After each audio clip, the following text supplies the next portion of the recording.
Meski Indonesia mulai memasuki musim kemarau, dan dibayangi potensi fenomena El Nino, hujan dengan intensitas lebat hingga sangat lebat masih kerap terjadi, termasuk di sejumlah wilayah Bali.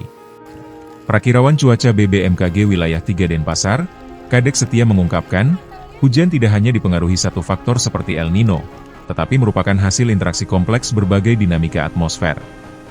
Saat ini masih terpantau aktifnya gelombang atmosfer Rossby ekuatorial, yang dapat meningkatkan pertumbuhan awan hujan di wilayah Bali.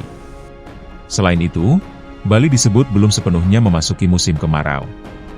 Saat ini masih berada dalam fase peralihan dari musim hujan ke kemarau, sehingga kondisi cuaca cenderung labil dan mudah berubah.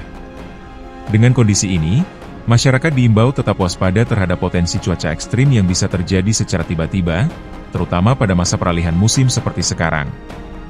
Ketut Winata, Bali Post.